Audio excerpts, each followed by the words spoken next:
Muy buenos días, soy Manuel Ignacio Serrano Restrepo, el Halcón marcando territorio, y este es su programa con sello personal.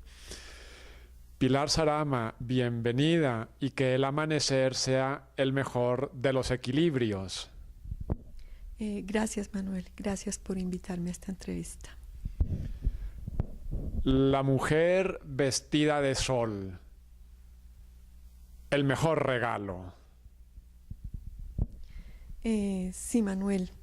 La mujer vestida de sol que aparece por primera vez en el primer libro de la Biblia, el Éxodo, y de nuevo aparece en el último libro de la Biblia, el Apocalipsis. Y su función es la de aplastar la cabeza de la serpiente o dragón, que es el mismo Satanás. Seguimos escalando la cumbre. El dragón rojo, una espada cuyo filo está envenenado. Sí, Manuel. En el capítulo 12 del Apocalipsis aparecen dos figuras. Dice dos signos. El primer signo es la mujer vestida de sol, que es la Santísima Virgen María. Y el segundo signo es el dragón rojo. ¿Cuál es la relación entre los dos? Dice el capítulo 12 del Apocalipsis que la mujer vestida de sol está encinta y sufre dolores de parto, pero porque va a dar a luz un hijo varón. En este caso, el hijo no es nuestro Señor Jesucristo porque Él no nació con dolores de parto. En este caso, el hijo que va a dar a luz es la iglesia o el cuerpo místico de Cristo. Y el dragón rojo está listo a devorar a este hijo en cuanto nazca. Dice el Apocalipsis que ese hijo es arrebatado al Padre y por eso el dragón no lo puede devorar, pero el dragón se va a hacer la guerra a el resto de la descendencia de la Santísima Virgen, que somos nosotros, sus hijos, porque María es nuestra madre. Seguimos abriendo el compás. La bestia negra en forma de pantera que sale del mar con garras de oso viene en auxilio del dragón rojo. Sí, Manuel, primero tengo que explicarte quién es el dragón rojo. Es el ateísmo marxista.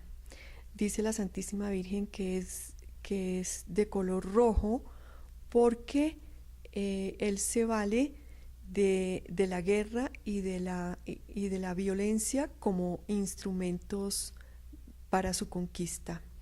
El dragón rojo es el ateísmo marxista, que tiene 7 cabezas y 10 cuernos. Tiene 7 cabezas coronadas con una diadema porque son el símbolo de poder. La diadema es un símbolo de poder y de realeza y se refieren a los 7 países o naciones donde reina el ateísmo marxista.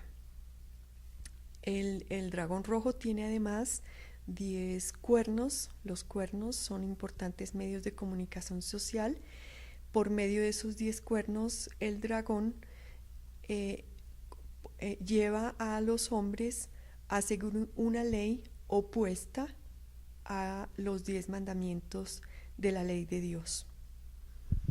La tinta que pretenden hacernos ocultar y con la cual quieren manchar nuestra alma. Pero resulta que sobre el tablero de ajedrez también existen folios pulcros y en blanco, que estamos del otro lado de la ribera y que luchamos por la Santísima Virgen María. Sí, me falta entonces terminar. Tú me hablabas entonces de una bestia que viene en ayuda del dragón. Esta bestia, la pantera negra, que sale del mar, el mar significa el mundo pagano, es la masonería. Su color es negro porque obra en la oscuridad. Todos sabemos que es una sociedad secreta, o sea, obra en la oscuridad que no, para que nadie sepa cuáles son sus acciones. Y tiene boca de fauces de león porque utiliza también los medios de comunicación social para expresarse, y tiene garras de oso porque intenta dar zarpazos mortales. También esta bestia tiene 7 cabezas y 10 cuernos. Los cuernos, de nuevo, se refieren en el mundo bíblico. El cuerno es un instrumento de amplificación de la propia voz, o sea, es un medio de comunicación. Y en este caso, las 10 cabezas de la masonería se refieren a 7 logias. Cada una de las logias lleva un título blasfemo. Ese título blasfemo se refiere a poner, a darle preponderancia o a reinar en el mundo a los vicios o pecados capitales en contraposición a las virtudes teologales y cardinales. Vamos entonces a darle forma a las mismas. Vas a nombrar aquí los contrafuertes. Sí, exactamente eso es lo que la Santísima Virgen nos quiere hacer ver. Entonces, tenemos, ¿cuáles son los títulos blasfemos? Son la soberbia, la lujuria, la avaricia, la ira, la envidia, la asedia o pereza espiritual y la gula. Entonces, estos títulos blasfemos se contraponen a las virtudes teologales y cardinales, que son la fe, la esperanza, la caridad, la prudencia, la justicia, la fortaleza y la templanza. Al practicar entonces los hombres estos vicios capitales, que los vicios se contraponen a las virtudes, el hombre vive en estado de pecado.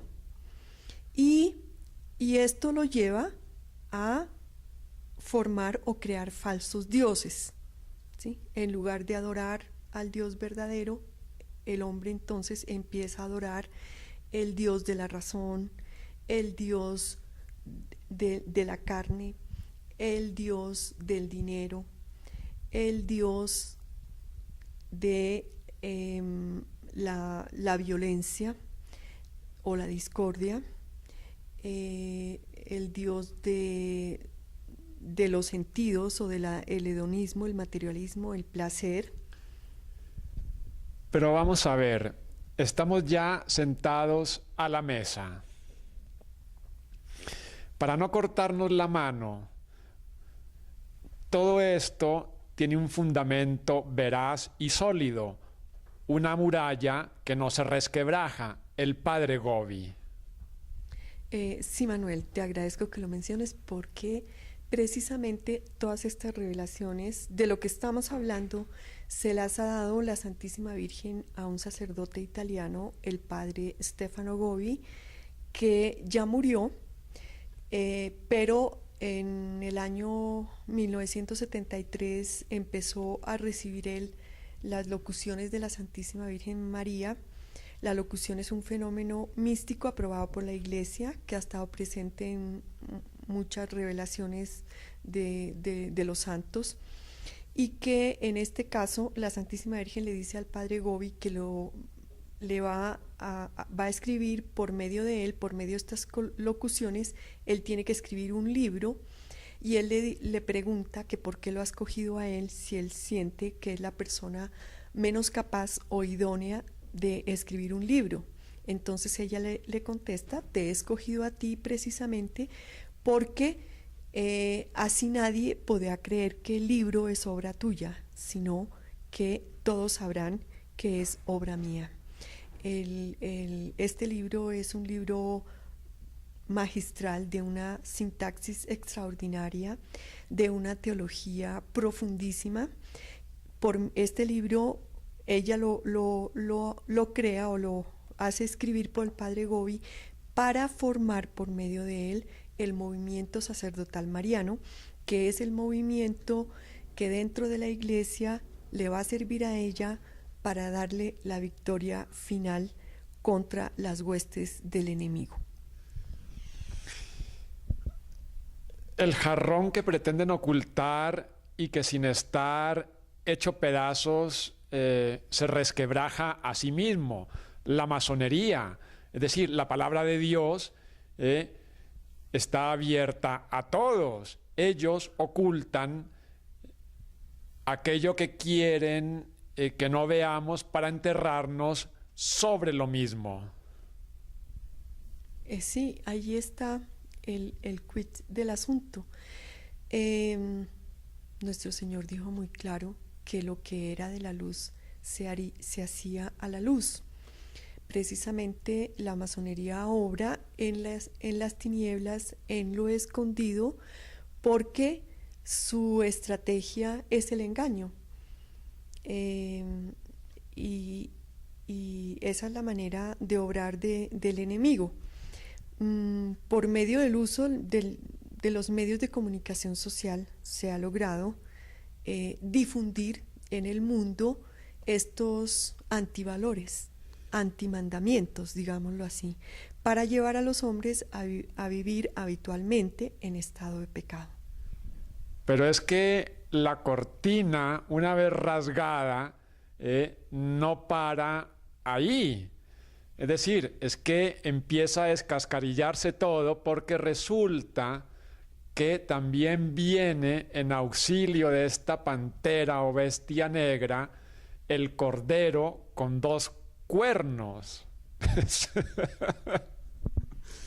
Sí, el cordero con 2 cuernos que viene en auxilio de la bestia, de la pantera negra, es la masonería eclesiástica. El cordero en el mundo bíblico tiene el sentido de sacrificio.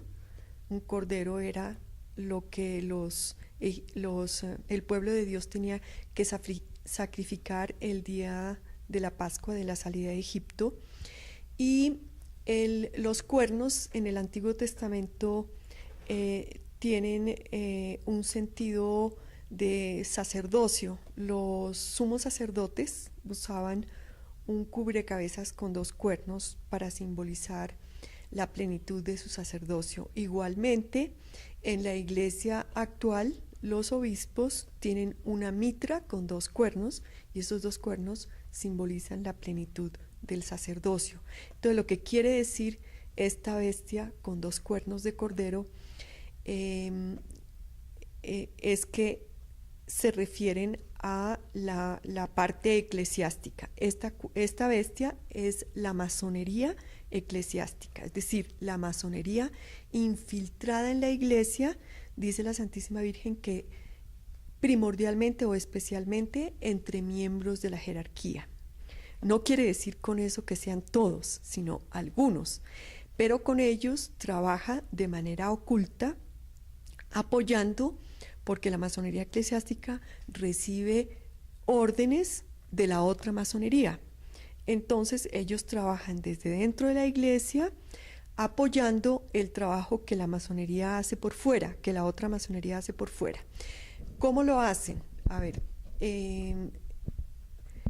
llevando a presentar al pecado como un bien y no como un mal, como algo deseable, como un valor, de tal manera que entonces ya los hijos de Dios ya no utilizan la confesión, porque pues si todo está bien y si nada es pecado, pues no es necesario confesarse, llevándolos obviamente a vivir en estado de pecado, lo cual los lleva a su vez a privarse del Espíritu Santo, que es la gracia de Dios, la que nos guía o los ilumina para saber qué está bien y qué está mal. Perdiendo esta posibilidad de discernimiento, los hombres viven en estado de pecado creyendo que están bien. Podemos deducir entonces que solo cabe la posibilidad de iniciar lo que jamás terminó. Sí, claro, Manuel. Es que tenemos que regresar al estado inicial de gracia, como Dios nos entregó esa alma al nacer. O sea que resulta que el destino es una configuración de su variante. Sí, Manuel, tenemos que llegar a ser criaturas nuevas. Tenemos que llegar a recuperar la gracia que hemos perdido y para ello necesitamos del auxilio de los sacramentos. La masonería eclesiástica como tal es el peor de los rasguños al interior de su propio seno. Sí, la mayoría de las personas están un poquito confundidas, digamos, pero es importante que oigamos esta voz de alerta, que nos demos cuenta de que dentro de la misma iglesia existe esta, digamos, corrupción que está haciendo que muchos en el pueblo de Dios estén confundidos o equivocados porque están mal guiados. Obviamente no son todos los sacerdotes, no son todos los miembros de la jerarquía, pero tenemos que tener claro que existe esa infiltración y que está causando mucho daño. Indudablemente, un silencio que refunde su tangente condena al vacío la deducción. Sí, Manuel. Es decir, intentan llevarnos por esa otra vereda que no desean que palpemos. Sí, tenemos que tener claro que Jesucristo es el Verbo divino, el Verbo encarnado, la verdad, y por lo tanto su palabra es palabra de Dios, es verdad. Entonces, la masonería eclesiástica, ¿cómo ha procurado, digamos, dañar esta verdad o oscurecer esta verdad? Pues llevando a las personas a hacer interpretaciones de la palabra de Dios, de la Biblia, del Evangelio, interpretaciones naturalistas, relativistas, racionalistas, para que creamos. O sea, esto es lo que nos lleva a oscurecer o a sacar de la palabra de Dios todo contenido sobrenatural. Entonces se está negando la realidad de los milagros, la realidad de la resurrección misma de Dios, la realidad de la misma divinidad de Jesucristo, porque al final se va a decir entonces que Jesucristo no es Dios y que no resucitó y que fue simplemente un profeta. Sabes, Pilar, yo creo que la sociedad es el reflejo anónimo de una intención dilapidada. Es triste, al menos una porción importante. Sí, tenemos que tener muy en cuenta esto. También tenemos que tener en cuenta que la victoria es de Dios y la Santísima Virgen nos ha dado un medio o un instrumento que es el que va a poder llevar a los hombres a ganar esta batalla, y ese es el Santo Rosario.